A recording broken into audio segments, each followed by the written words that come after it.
भीम साथियों, आज काफ़ी दिन के बाद मैं आप लोगों के बीच में आया हूँ। कुछ तो मजबूरी भी थी क्योंकि ये दिल्ली में जो राइट्स हुए हैं उनके काफ़ी केसेस हम लोग कर रहे हैं, तो उनकी बेल एप्लीकेशंस वगैरह लगाना और जो मुस्लिम कम्युनिटी के लोगों के साथ जो जुल्म व ज़्यादती हुई है उसमें कंप्लेंट्स में हेल्प करना उनकी, उस सब में बिजी थे। तो कुछ लोगों की ज़मानतें होनी शुरू हुई हैं अब, और ये भी एक है कि 16-17 लोग आरएसएस के जो ऑफिस बेयरर्स थे वो भी हम लोगों की कंप्लेंट पे अरेस्ट हो गए हैं। तो वहाँ से थोड़ा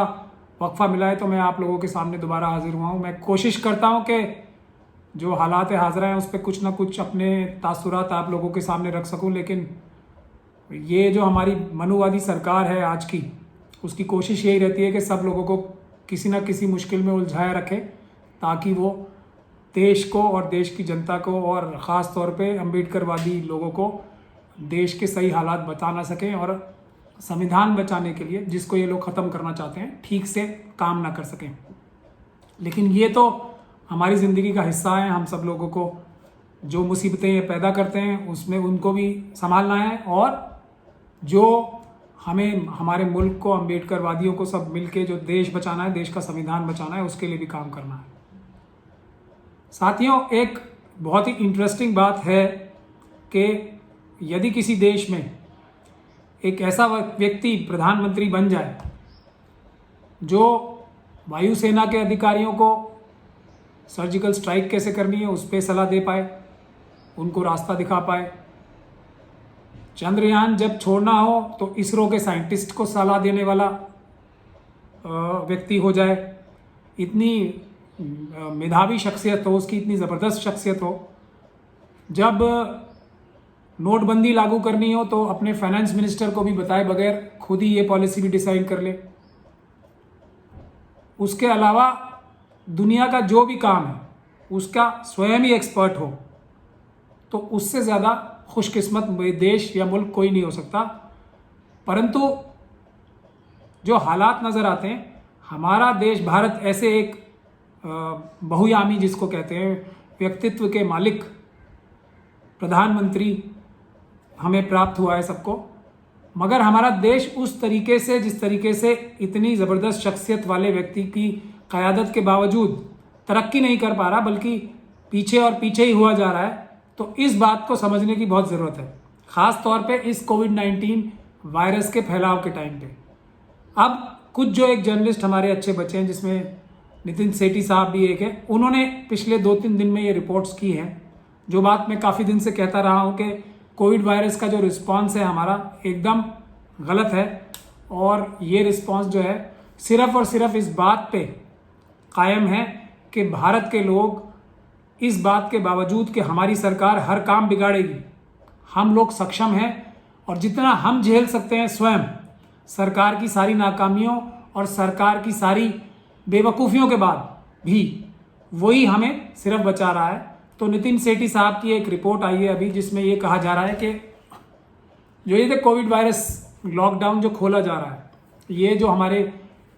कुछ जो ईमानदार सच्चे डॉक्टर्स बचे हैं वो जो सलाह दे रहे हैं, उसकी सलाह के बरखिलाफ़ ये काम किए जा रहे हैं। तो मैं आप लोगों से सबसे गुजारिश करूंगा कि आप आर्टिकल 14 की एक वेबसाइट है नितिन सेठी साहब की, उस पे जाके आप सब ये रिपोर्ट पढ़ें, 2 रिपोर्ट उनकी जो पिछली आई हैं, तो आप लोगों को पता लगेगा कि किस खतरे में हम सब लोगों को ढकेला जा रहा है। ये बात सबसे महत्वपूर्ण है कि अब हम अपने प्रधानमंत्री को कम से कम डॉक्टर बनने से तो रोकें, मेडिकल एक्सपर्ट बनने से रोकें, क्योंकि अभी कोविड वायरस का मामला है। अगर कोई रिकॉर्ड फर्ज करके या डेटा फर्ज करके, डेटा चेंज करके, या किसी चीज़ को नापने का जो तरीका होता है, फार्मूला होता है, उसको चेंज करके एक अपनी एक्सपर्टीज़ हो सकती है किसी की कि जीडीपी ग्रोथ अपनी ज़्यादा करके दिखा लें देश की, ताकि देश की जनता को बेवकूफ़ बनाया जा सके। उसी तरीके से मेडिकल फील्ड में कम से कम कोविड वायरस के इस दौर में इस तरह की जो गैर गलत तरीके हैं वो इस्तेमाल ना किया जाए, उस पे मैं आज आप लोगों का ध्यान दिलाना चाहता हूँ। सबसे पहले आप लोग सभी जानते हैं कि पूरी दुनिया में जो कोविड वायरस के बारे में बताया जा रहा है। तो वो बताया जा रहा है कि टोटल नंबर ऑफ केसेस कितने हैं पूरी दुनिया में, और ये सभी देश बता रहे हैं। हमारा देश सिर्फ एक अकेला ऐसा देश है जो यहाँ भी डाटा जो है फर्ज कर रहा है, यानी कि डाटा चेंज करने की कोशिश, डाटा को इस तरीके से पेश करने की कोशिश कर रहा है कि हमारे यहाँ ऐसा लगे कि कोविड वायरस का खतरा जो है कम है। Ministry of health and family welfare की जो ऑफिशियल वेबसाइट है, आप सब लोग उस पर जाएं। और ये मैं तब कह रहा हूँ कि ये एक ऐसे मिनिस्टर हैं कि जो रिलेटिवली दूसरे मंत्रालयों से ज़्यादा शरीफ हैं। उनकी मंत्रालय में क्या हो रहा है वो देखें आप, हेल्थ मिनिस्ट्री के मंत्रालय में।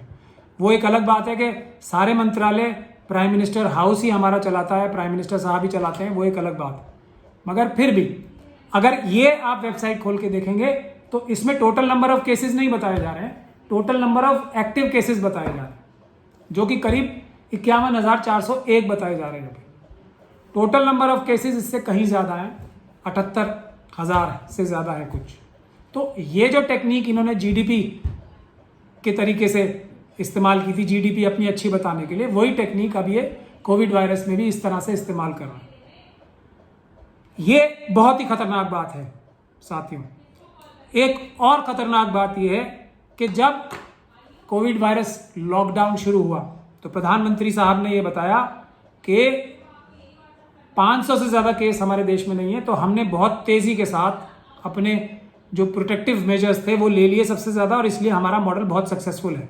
तो सेल्फ प्रेस कर ली बहुत। और हमारे प्रधानमंत्री साहब कोई गलती कभी करते ही नहीं है, आज तक तो ऐसा हुआ नहीं है। पिछले हम लोग 20 साल से उन्हें जानते हैं, ऐसा जब से वो गुजरात के चीफ मिनिस्टर बने तो आज तक उन्होंने कोई गलत काम नहीं किया है, ऐसा हम सब लोगों को पता ही है। मगर अब ये कोविड वायरस की जो लॉकडाउन हुआ है, 500 लोगों को जब ये था तो हमने टोटल लॉकडाउन कर दिया, पूरे देश की जनता को बगैर तैयारी के बंद कर दिया, पिंजरों में, घोंसलों में और घरों के अंदर, और बगैर तैयारी के कर दिया। लोग भूख बर्दाश्त करके, प्यास बर्दाश्त करके, बीमारियां बर्दाश्त करके और बगैर पैसे के इतना साथ दिया हमारे प्रधानमंत्री के गलत फैसले का, और लॉकडाउन इतना ज़्यादा सक्सेसफुल हुआ। पूरी दुनिया में इतने सख्त तरीके का लॉकडाउन किसी देश में नहीं हुआ। और जब आज 78,000 से ज़्यादा कोविड वायरस पॉजिटिव केसेस आ गए, और ये तब है कि जबकि हमारे देश में सबसे कम टेस्टिंग हो रही है, दुनिया में सबसे कम टेस्टिंग अगर कहीं हो रही है तो हमारे देश में हो रही है। दुनिया में टेस्टिंग किट के घोटाले हो रहे हैं तो हमारे देश में सबसे ज़्यादा हो रहे हैं। हम लोगों ने बेकार ICMR में बेकार चाइनीज़ टेस्टिंग किट्स खरीदी, ओके की, उसमें पैसे बनाए गए, इसकी कोई इन्वेस्टिगेशन नहीं की जा रही। सबसे बेकार तरीके से हम कोविड वायरस से लड़ रही है हमारी सरकार। उसके बावजूद भी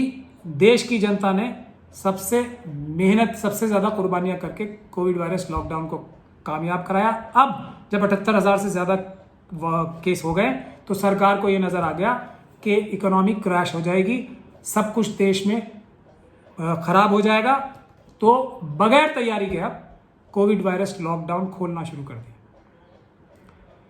और उसका नतीजा ये हो रहा है कि आप देख रहे हैं जगह जगह सोशल डिस्टेंसिंग जिसे कहते हैं, या फिजिकल डिस्टेंसिंग एक्चुअली जिसे कहना चाहिए, वो टूट रही है। हम रोज़ देख रहे हैं, हज़ारों लोगों को देख रहे हैं जो कि मजदूर हैं, जो अपने गांव, अपने घर जा रहे हैं, देहात में जा रहे हैं। वो लोग कितना आपस में सट एक साथ जा रहे हैं, ट्रकों में भर के जा रहे हैं, पैदल चल रहे हैं एक साथ, बगैर किसी प्रोटेक्टिव गियर के, ना मास्क है ना कुछ है उनके पास। तबलीगी जमात से जो झूठे इल्ज़ाम लगाए थे इस सरकार ने चाइना को मदद करने, जो कि जिसके ऊपर इन्वेस्टिगेशन होनी चाहिए, तभी इसकी सच्चाई खुल के सामने आएगी। तो जो ये झूठे इल्ज़ाम RSS के मनुवादी लोगों ने सरकार के अनासिर लोगों से मिलकर जो इल्ज़ाम लगाए थे तबलीगी जमात वालों पे, उससे 1000 गुना ज़्यादा कोविड वायरस की जो लॉकडाउन की गाइडलाइंस हैं, जो सेफ्टी मेजर्स हैं, वो वायलेट हो रहे हैं हर एक जगह पे। और सरकारें क्या कह रही हैं, हमें खोलना है, हम ऑफिस, दफ्तर सब खोल दिए हैं, अब कोई कोविड वायरस नहीं फैल रहा। जैसे सरकार, ministry of health and family welfare की वेबसाइट पे अगर फ्रीक्वेंटली आस्क्ड क्वेश्चंस में अगर आप जाएंगे तो अब ये कहा जा रहा है कि सेल्फ क्वारंटीन कीजिए। अगर आप लोग बीमार हैं, आपको एसिम्टोमेटिक है, माइल्ड सिम्टोमेटिक है या माइल्ड पॉजिटिव केस है, आप कंफर्म केस है माइल्ड भी, तो आप अपने घर में स्वयं बंद हो जाइए और आप 10 दिन और 10 दिन के बाद 7 दिन घर के अंदर बंद रह के दूसरा टेस्ट ये देख के कि आपको 3 दिन का बुखार तो नहीं हुआ या बुखार आपका हुआ तो 3 दिन के अंदर अंदर उतर गया तो आप एकदम ठीक हैं, आपको पॉजिटिव और नेगेटिव का टेस्ट कराए बगैर बाहर आने की इजाज़त है। आपको टेस्ट कराने की भी कोई ज़रूरत नहीं है। आप सभी लोग ministry of health and family welfare की वेबसाइट पे जाके फ्रीक्वेंटली आस्क्ड क्वेश्चंस में जाके ये पढ़ सकते हैं। अब कोई डबल टेस्ट कराने की जरूरत नहीं है। पहले क्या होता था, कोई कंफर्म टेस्ट हो गया तो उसको एक नहीं 2 टेस्ट कराने पड़ते थे, 2 टेस्ट के बाद नेगेटिव आते थे तब बाहर आने देते थे। अब जबकि कोविड वायरस के ये कब था, जबकि पहला लॉकडाउन हुआ था तब ये गाइडलाइंस थी, जब 500 लोगों को भी इन्फेक्शन नहीं थी। अब जब 78,000 को खुद मानी हुई है बात, ये इससे कहीं ज़्यादा होंगे क्योंकि टेस्टिंग नहीं हो रही है हमारे देश में,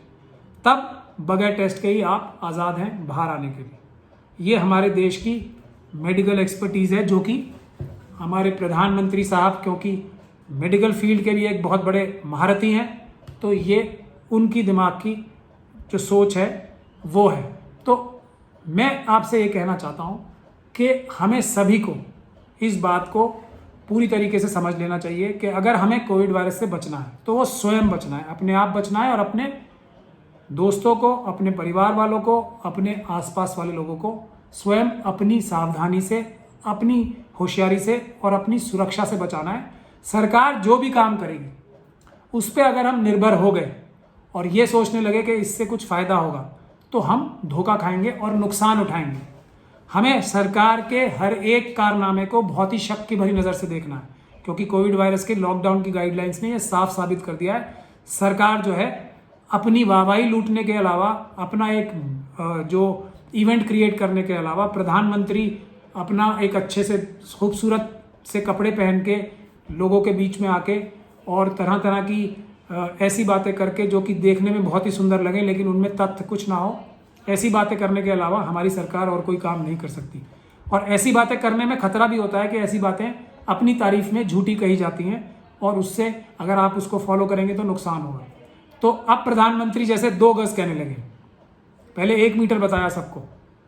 एडवर्टीजमेंट में भी कराया, अब लेटेस्ट आके 2 गज बता दिया। तो उनकी सलाह सुन के जो 1 गज के दूरी पे रहते थे वो सब तो खतरे में थे ना, अब 2 गज बता रहे हैं आके। इसी तरीके से किसी भी बात पे विश्वास करने की जरूरत नहीं है, अपना दिमाग लगाएं, अपने आप जो आपके डॉक्टर मित्र हैं उनसे बात करें, अपने आप सुरक्षा कवच अपने ढूंढें, अपने आप होशियार रहें। दूसरी बात यह है कि अगर आप हॉस्पिटल के किसी के आसपास जाते हैं तो हॉस्पिटल्स से कोविड वायरस फैलने का खतरा सबसे ज़्यादा है, उसमें बहुत सावधानी रखनी है। कोई भी आपका व्यक्ति किसी भी बीमारी की वजह से अगर किसी हॉस्पिटल गया है, दिल्ली का एक पटेल नगर इलाका है, उसको अगर आप स्टडी करेंगे तो वहाँ पे बहुत सारे केसेस अभी हुए हैं और वो इसलिए हुए हैं कि जो लोग दूसरी बीमारियों का इलाज कराने भी हॉस्पिटल गए थे उनको कोविड वायरस की बीमारी लग गई। दूसरी बीमारियों से तो वो अपनी बुरी बुरी जो खतरनाक बीमारियाँ थी कुछ नहीं हुआ, तो कोविड वायरस की जो उन्हें बीमारी लगी उससे। ये भी प्रेस में और हम देख रहे हैं कि कुछ ऐसी खबरें भी आ रही हैं कि दिल्ली में सिर्फ जितने कोविड वायरस की डेथ्स हुई हैं उसको बहुत घटा के दिखाया जा रहा है, क्योंकि शमशान घाटों में और कब्रिस्तानों में जो संख्या कोविड वायरस की जो मृत्यु की है वो करीबन 4 गुना ज़्यादा है बनिस्बत उसके जो कि सरकारी आंकड़े बताए जा रहे हैं। तो हमें सब तरह की सरकारों से बहुत होशियार रहना है। अच्छी अच्छी मीठी बातें करके शक्ल सबकी अच्छी हो गई है, कुछ लोग प्रधानमंत्री बन के बहुत ज़्यादा पहले से सुंदर लगने लगे हैं और कुछ लोग चीफ मिनिस्टर बन के भी बहुत स्टाइलिश वे में आके टेलीविज़न पे बहुत अच्छे लगने लगे हैं जितना वो पहले नहीं लगते थे। तो मगर उनकी बातों में सच्चाई नहीं है, ये आप लोगों को समझना है तो, और उस सच्चाई के लिए तैयार भी रहना। तीसरा एक जो हमें ये अभी 20 लाख करोड़ का जो स्टिमुलस मिला है, ये भी एक बहुत बड़ा धोखा है। इस भी धोखे में आके जो इसकी तारीफ करेगा या इसके खिलाफ नहीं बोलेगा वो दोनों लोग शामिल हैं हमारे देश की अर्थव्यवस्था को नुकसान करने में।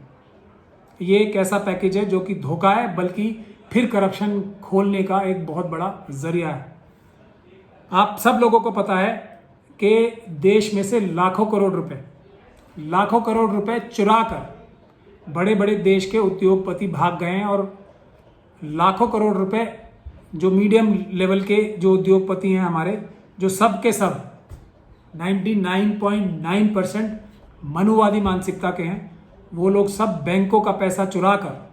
बल्कि डकैती मारकर बैंकों के पैसे पे बाहर भाग गए हैं, या उन्होंने अपने आप को नॉन परफॉर्मिंग एसेट्स दिखा लिया है। ये सिर्फ एक बिजनेस ही बना लिया था उन्होंने कि बैंकों से अपनी मनुवादी मानसिकता का जो रिश्ते हैं आपस के, वो निकाल के रिश्वतें देकर बैंक से उधार पैसा लो, कोलेटरल सिक्योरिटी जो है वो नकली दो या झूठी दो या ऐसी दो जिसकी कोई वैल्यू ना हो, और बैंक का पैसा लेके भाग जाओ। धंधा या बिजनेस एक्चुअल करना या कोई इंडस्ट्री में काम करना या बैंक का पैसा लगाना, उसमें कोई ज़रूरी नहीं है। ऐसा पूरा मॉडल नज़र आ गया। अब ये बात ऑफिशियली हो गई, क्योंकि अब ये सरकार ने कह दिया है कि कोलेटरल जो सिक्योरिटी देगी वो सरकार देगी, यानी कि कोई बिजनेसमैन मनुवादी मानसिकता का बैंक से लोन ले, गारंटी उसकी जो कोलेटरल गारंटी है, जो कि रहन में प्रॉपर्टी रखनी है, वो सरकार रखेगी, सरकार देगी उसे। तो अब कोई छोटी मोटी प्रॉपर्टी भी रखने की जरूरत नहीं है, सिर्फ अपना एक मनुवादी भाई बैंक में निकालो, या बहुत सारे लोग तो मनुवादी मानसिकता के और जो ये सरकार है और जो ये रूलिंग गवर्नमेंट है उसके ही लोग होंगे जो बड़े बड़े लोन तो वो ले लेंगे, या कोई भी मनुवादी मानसिकता का व्यक्ति किसी भी बैंक में अपना कोई रिश्तेदार दोस्त निकाले, उसको रिश्वत दे, कोलेटरल सिक्योरिटी देनी नहीं है, जितना भी पैसा ले और वो पैसा लेके भाग जाए, वापस करना नहीं है। पहले जब सिक्योरिटी थी जब वापस नहीं किया, जब चोरी कर ली तो अब सिक्योरिटी भी नहीं देनी, तो अब कितनी आसानी से चोरी हो जाएगी। ये एक नया कारनामा सरकार ने शुरू करा दिया है।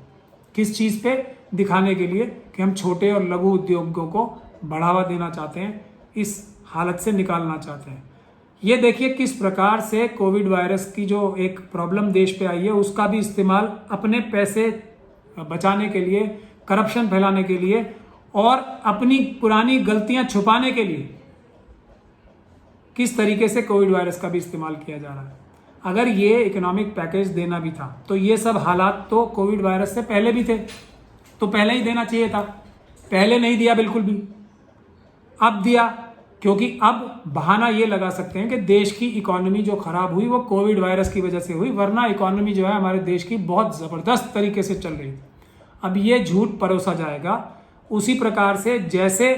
चाइना की मदद करने के लिए तबलीगी जमात और मुस्लिम समुदाय के ऊपर कोविड वायरस का इल्ज़ाम लगाया था, उसी प्रकार का झूठ ये भी बोला जाएगा कि कोविड वायरस की वजह से, वरना ये सरकार एकदम ज़बरदस्त तरीके से काम कर रही थी, कोविड वायरस की वजह से सब खराब हो गया। ये बहाना अभी से मैं आपको बता रहा हूँ, ये तैयार है। मगर हमें ये बात समझ के रखनी चाहिए कि हर एक देश को तरक्की करने का एक टाइम आता है, 20 या 30 साल का हर एक को विंडो मिलता है। चाइना को वो विंडो 80 के दशक से मिली थी और 2010-15 तक वो उनकी विंडो थी, और उसमें उन्होंने बहुत तेज़ी से अपनी प्रोग्रेस की और वर्ल्ड की दूसरे नंबर की सबसे बड़ी इकोनॉमी बन गए। हमारा टाइम 2010 से 2015 के बीच से शुरू हो चुका है। हम लोग 10 साल से ज़्यादा गंवा चुके हैं। भारत उसमें से 6 साल ये सरकार अपनी नाकामियों को छुपाने में, देश में कम्युनल एजेंडा बनाने में और दूसरी चीज़ों में व्यस्त रही, देश को तरक्की कराने में इसने कुछ नहीं किया। तो हम अपना वैल्यूएबल टाइम खो रहे हैं। अगर ये 20-30 साल हमने खो दिए तो जो हमारा टाइम है वो चला जाएगा। तो इसीलिए सरकार को, और ये मैं सभी मनुवादी मानसिकता के लोगों से भी कह रहा हूँ जो कि उतना ज़्यादा सरकार की इन जो मनुवादी सरकार की चालबाजियां हैं और जो ये धोखेबाजियां हैं उनसे इतना ज़्यादा फ़ायदा नहीं उठा पा रहे, उन लोगों को भी बता रहा हूँ कि देश को बचाना है तो इस सरकार को क्रिटिसाइज करना शुरू करें। सभी मीडिया वाले, सभी मिडिल क्लास के लोग, सभी जो पढ़े लिखे लोग हैं, सभी गरीब लोग, अम्बेडकरवादी का तो ये सभी लोगों की जिम्मेदारी है ही, और अम्बेडकरवादी सारे ये जिम्मेदारी सबसे ज़्यादा निभा ही रहे हैं। लेकिन मैं पूरे देश के सभी लोगों को बोल रहा हूँ, अगर आप लोग देश के वफादार हो तो इस सरकार की जो गलत नीतियां हैं, जो खास तौर पे मनुवादियों को, क्योंकि सभी ज्यादा ओहदों पे मनुवादी बैठे हैं, उनको मैं कह रहा हूं कि अगर आपको देश से इतना भी प्यार है, जो बातें सरकार में बैठे अफसर हम लोगों को और दूसरे लोगों को चोरी छुपे बताते हैं कि ये गलती कर रही है सरकार और वो गलती कर रही है, आप लोगों को सामने आके बताना पड़ेगा। जो बुद्धिजीवी, ये भी मनुवादी हैं ज़्यादा, सब जगह 90% तो प्रेस में और यूनिवर्सिटीज़ में और कॉलेजेस में सब पे तो मनुवादियों का ही कब्जा है। जो चोरी छुपे आप डर के मारे दूसरे आप अम्बेडकरवादियों को बताते हो कि ये सरकार इतनी गलतियां कर रही है, देश को मरवा देगी, तो अगर आप देश से इतना भी प्रेम करते हो, 1% भी प्रेम करते हो, तो सामने आओ, इस सरकार की सारी जो गलतियां हैं उसको उजागर करो, ताकि ये सरकार में ऊंचे ऊंचे ओहदों पे बैठे लोग कम से कम कुछ होशियारी से काम करना शुरू करें, कुछ ईमानदारी से काम करना शुरू करें, वरना ये देश बहुत बुरे हालात से गुजरने वाला है। जय भीम, जय भारत।